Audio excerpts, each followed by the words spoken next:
Czy da się zobaczyć największe atrakcje Alanii w jeden dzień? Dziś zabieramy Was na wyjątkową wycieczkę po jednym z najpiękniejszych miast tureckiej Riviery. Przed nami przejazd kolejką nad słynną plażą Kleopatry, spacer po średniowiecznej twierdzy górującej nad miastem, wejście na Czerwoną Wieżę oraz wizyta XIII-wiecznej stoczni, która przez wieki była ważnym elementem obrony Alanii. Nie zabraknie także relaksu nad malowniczą rzeką Dimczaj, tureckich smaków, lokalnych słodkości i kolorowego bazaru, gdzie targowanie jest częścią codziennego życia. Jeśli zastanawiacie się, czy warto wybrać się na Alania City Tour podczas wakacji w Turcji, to ten film jest właśnie dla Was. Zapraszamy do odkrywania Alanii razem z nami. Cześć! Dziś wybieramy się na wycieczkę do Alanii. Można zorganizować ją samodzielnie, my jednak zdecydowaliśmy się skorzystać z lokalnego biura, ponieważ był bardzo fajny program, ale uwaga, ten film nie jest filmem sponsorowanym, nie jest to też reklama, jest to tylko nasze przedstawienie Wam, jak można spędzić czas będąc w Alanii. Będzie sporo atrakcji, będzie sporo zwiedzania, nie tylko same miasto, ale również wjazd teleferik na górę, żeby zobaczyć z wysokości na przykład plażę Kleopatry i wiele innych atrakcji. Do zobaczenia w tej podróży.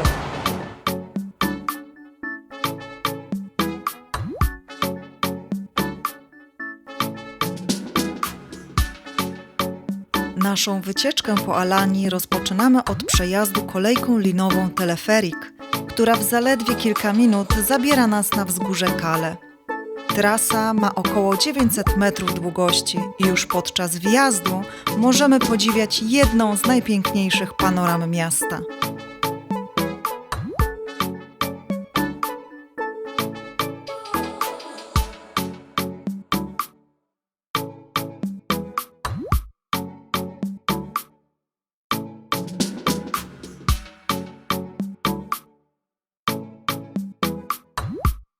Wzgórze Kale od wieków pełniło strategiczną rolę obronną. To właśnie tutaj znajdują się pozostałości średniowiecznej twierdzy, której mury zostały rozbudowane przez Seldżuków w XIII wieku. Do dziś można spacerować po fragmentach fortyfikacji i podziwiać widoki, które niegdyś pomagały chronić miasto przed atakami od strony morza.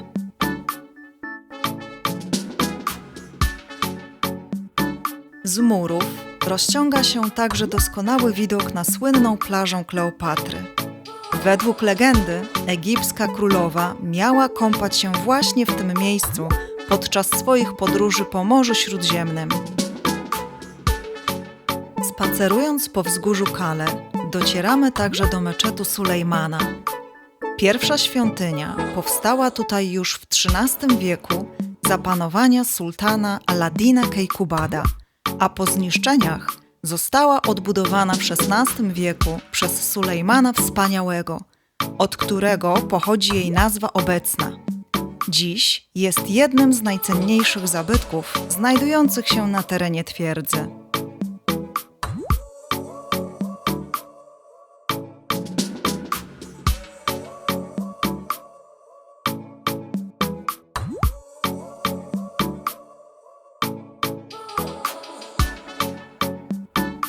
Dalej znajduje się niezwykle ciekawy zbiornik na deszczówkę, który przez stulecia zaopatrywał mieszkańców twierdzy w wodę. Schodzimy do niego po stromych i śliskich schodach, a już po chwili odkrywamy jego najbardziej zaskakującą cechę – wyjątkową akustykę. Nawet cichy dźwięk odbija się tutaj od kamiennych ścian, tworząc niezwykłe echo, które robi wrażenie. Przyznamy szczerze, że bardziej niż sam zbiornik zaskoczyła nas właśnie jego akustyka. To jedno z tych miejsc, które nie pojawiają się w większości przewodników, a potrafią na długo zostać w pamięci.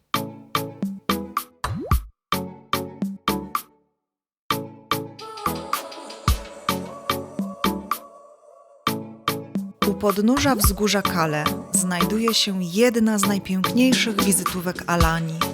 Plaża Kleopatry.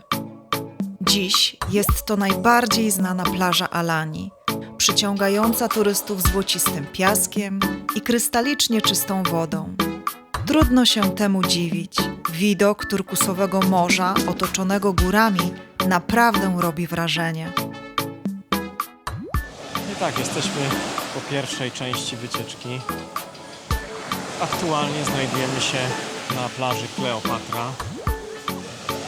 Ja przynajmniej miałem takie troszeczkę wcześniej odczucie, zanim to zobaczyłem, że to będzie takie przereklamowane itp. itd. Natomiast no, widoki są tutaj fantastyczne, woda jest czyściusieńka. No, plaża jest taka bardziej żwirkowa niż piaszczysta, ale no fantastyczna. Wcześniej byliśmy na wzgórzu, na którym jest twierdza, zamek i różne inne fajne atrakcje. Zajechaliśmy tam, że tak powiem, teleferikiem. No a jak twoje odczucia po tych pierwszych? Generalnie, słuchajcie, jeżeli ktoś chce naprawdę solidnie zwiedzić całe wzgórze Kale i przejść przez mury, no to 2 godziny, które my mieliśmy na zwiedzanie, to ogólnie za mało. Zdecydowanie. Więc lepiej sobie po prostu samodzielnie to zorganizować i na spokojnie sobie zajrzeć we wszystkie zakątki. Jest co oglądać, a przede wszystkim widoki są niesamowite z góry. Obłędne. Polecamy. No i te 2 godziny, tak jak mówisz, za mało, połowę żeśmy tylko zobaczyliśmy, połowę tylko, więc tak naprawdę myślę, że 3 godziny to jest 3 takie... godziny to jest takie minimum. No. I to też tak, nie tak wolno. No ale tak, jesteśmy póki co bardzo zadowoleni, pogoda jest piękna. No cóż, widoki cudowne i Pozostawiamy Was z tymi widokami przepięknej plaży i na górę za nami. tak, i lecimy dalej.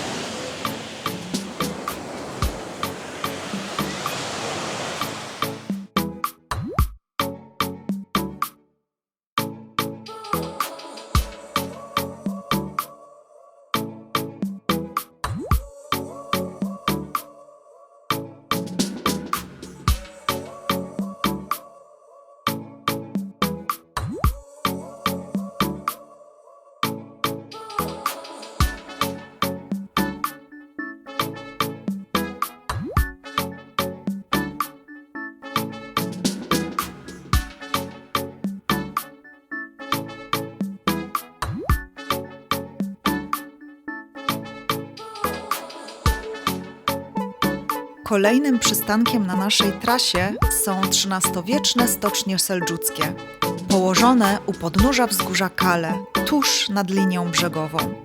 To właśnie w tym miejscu przez wieki powstawały i były naprawiane statki, które wzmacniały morską potęgę Alanii i chroniły miasto od strony morza.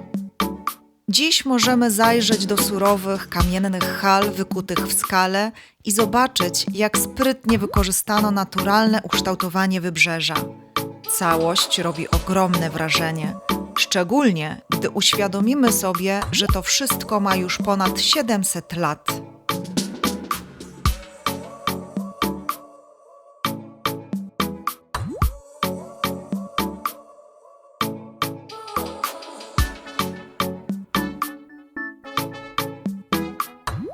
Tuż obok stoczni znajduje się jeden z najbardziej charakterystycznych symboli Alanii – czerwona wieża.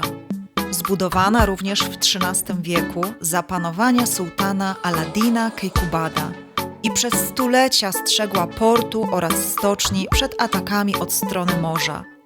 Swoją nazwę zawdzięcza czerwonym cegłom wykorzystanym przy budowie głównych kondygnacji.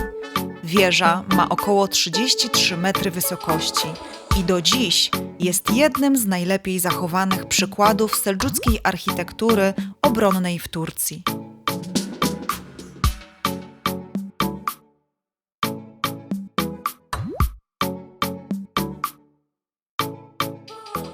No i kolejne fajne atrakcje, a teraz m.in. Czerwona Twierdza.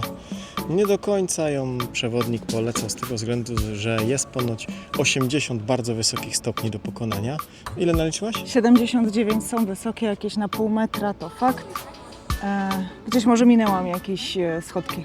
Pewnie tak. Mówią natomiast, że no jest to bardzo męczące dla tych, co mają dobrą kondycję.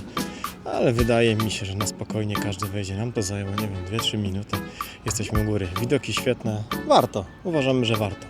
Oczywiście jak ktoś ma problemy z takim wchodzeniem po takich wysokich stopniach, Zdrowotne jakieś, no. zdrowotne, słabą kondycję, no to może i nie polecamy, ale jednak warto. Po pokonaniu stromych, kamiennych schodów możemy podziwiać piękną panoramę portu, wybrzeża i wzgórza Kale. To właśnie z tego miejsca najlepiej widać, jak ważną rolę pełniła niegdyś w systemie obronnym miasta.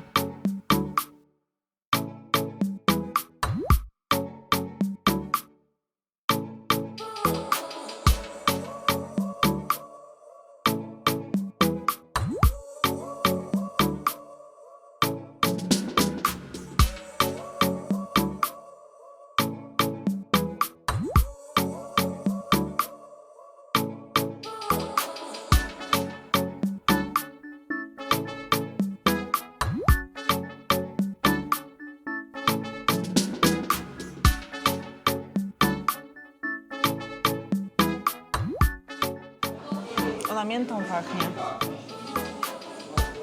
No tak, ja bym powiedział, że eukaliptusem. Albo eukaliptusem. No? Dostaliśmy herbatkę po turecku. Skosztujesz? Granat i eukaliptus.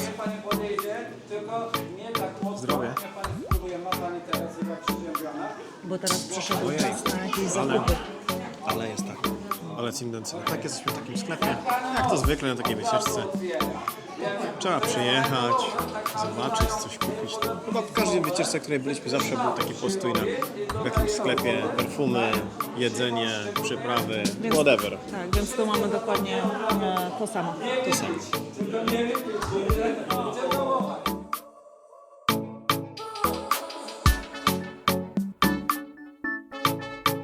Kolejna rzecz, którą dano nam do skosztowania, to jest jakiś rodzaj żelki z orzechami. Niby mówią, że to się nazywa turecka kiełbasa. Ciekawe. Kosztujemy.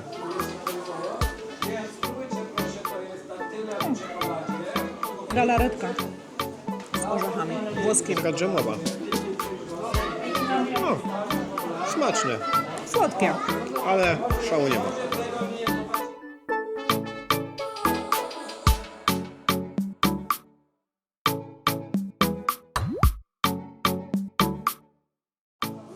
Kolejna rzecz, chałwa, ale nie ta chałwa sezamowa, którą my znamy, tylko chałwa maślana, zwana inaczej sudańska. Kosztujemy. No, dla mnie sezamowa lepsza. Czuć masło. Masło czuć, no? Bardzo ciekawe. Słodkie. Jak to chałwy.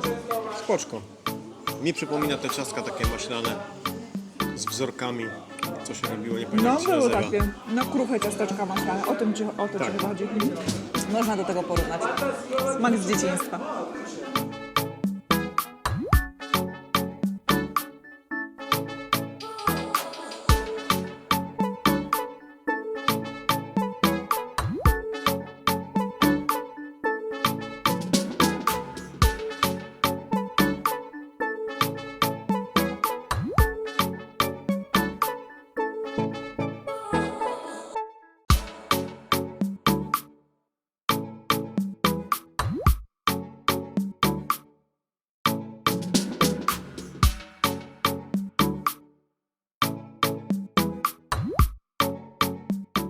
Żona już nie mogła wytrzymać, kupiła piwo, już otworzyła. No jak nie kupić spróbuj. Efesa, To spróbuj Proszę.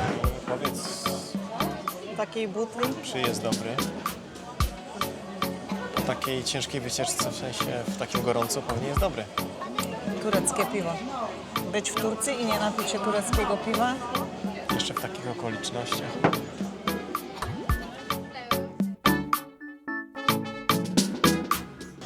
I tak dotarliśmy do takiej restauracji właśnie tutaj przy rzece Dim, która jest w planie wycieczki. My wybraliśmy sobie do zjedzenia rybę, pstrąga i prawdopodobnie tutaj jest też hodowla na tej rzece tego pstrąga. Zobaczymy, czekamy. Póki co bardzo niejasne zasady, jak dla nas. Jest trochę chaosu. Sami do końca nie wiemy, co jest płatne, co nie. Też masz takie odczucie? Tak, zastanawiam się właśnie, jak będzie wyglądał ten obiad, bo poza pytaniem, kto chce rybę, wiemy, że ma być bufet. Jak on będzie wyglądał, trudno jest powiedzieć. W tej chwili obsługa roznosi napoje. My mamy to piwo, bo sobie wzięliśmy. Są też płatne soki pomarańczowe, świeżo wyciskane. Jakieś 250 lira za szklankę. Za piwo jeszcze nie wiemy, bo nikt nas nie chciał policzyć, także może. No według karty to wychodzi jakieś 6 euro, tak? Tylko nie wiemy, czy to jest za to piwo 6 euro. No i była też propozycja, żebyśmy skorzystali sobie z frytek, dodatkowo płatne. Pani mówiła 4,50 chyba Tak, euro, 4,5 euro. 4,5 euro.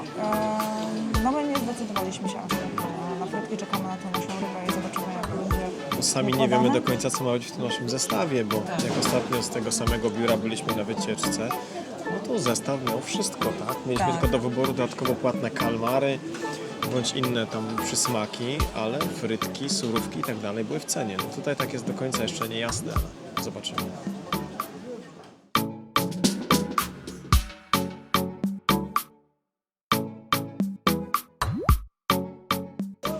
No to wyszło szydło z worka. Ten bufet, który był, po prostu były już gotowe zestawy takich powiedzmy produktów, dań przygotowanych, czyli były 3 wersje surówki, były makarony i była kasza. I też na końcu, oczywiście w zależności od tego, kto sobie wybrał, to miał kurczaka albo rybę. My wybraliśmy całą tą rybę. Super ugrillowana. Super, czuć, że jest na drewnie. Tak, więc Smak, świeżutka, czuć tu to. na plus zdecydowanie. To bardzo fajne. Zdecydowanie. W miarę porządek. Super organizacja, jeżeli chodzi o wydawanie jedzenia. Był pan, który pomagał z obsługi. Także to na plus. Dokładnie. Delektujemy się teraz obiadem. I bardzo smaczne. To najważniejsze, więc konsumujemy dalej.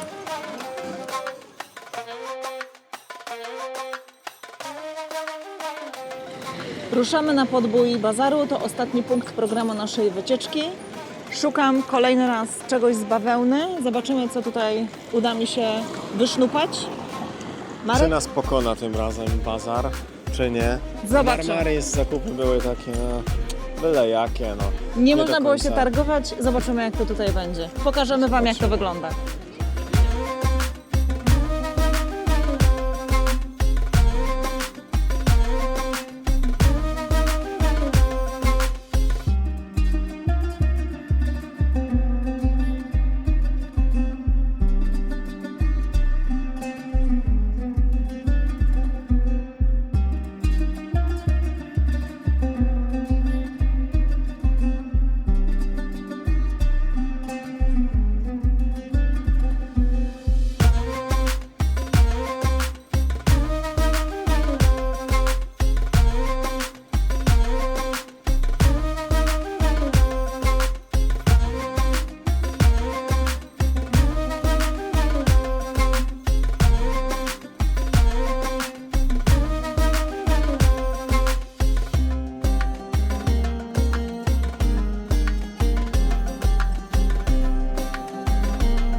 Zakupy na targowisku zakończone z sukcesem, obłowiliśmy się trochę. Tutaj była możliwość targowania się, nawet chętnie się targowali. I to nawet tak dość sporo. I to nawet Mimo tak dość wszystko sporo, to... dokładnie. Słuchajcie, pokażemy Wam później, nagramy, co udało nam się wyhaczyć. Natomiast są ubrania bawełniane, kupiliśmy sobie nowe ręczniki plażowe, mamy też takie szklaneczki tureckie do herbaty tureckiej, bo zatem też chodziliśmy. Także jesteśmy zadowoleni. Tak, zdecydowanie. Super. Lepiej przyjść na taki bazar i sobie to wszystko ogarnąć. Niż Można płacić w lirach, można lirach, płacić euro, w dolarach. a na niektórych nawet kartą, więc Tak, tak. no duży plus. Fajnie, że się można potargować. No czasami troszkę tam już psioczą, ale jak się odejdzie, to zawołają tą ostateczną cenę. Tak, I tak, jesteśmy tak. pozytywnie Bardzo zaskoczeni pozytywnie. Tak. i fajne zakupy, Tak. fajnie było. Chciałoby się więcej, ale niestety czas wycieczki też się nam kończy, no i musimy lecieć. No. To co można wyhaczyć na bazarze? My oczywiście postawiliśmy na produkty bawełniane, damska bluzka, męska bluzka, szklaneczki te do herbaty, polowaliśmy na nie, więc są. I wymieniamy nasze ręczniki plażowe z napisem Alania i mamy jeszcze taki duży napis Turki i jeszcze parę innych spożywczych produktów się by znalazło. Szybkie podsumowanie wycieczki. Organizacyjnie jesteśmy bardzo z niej zadowoleni.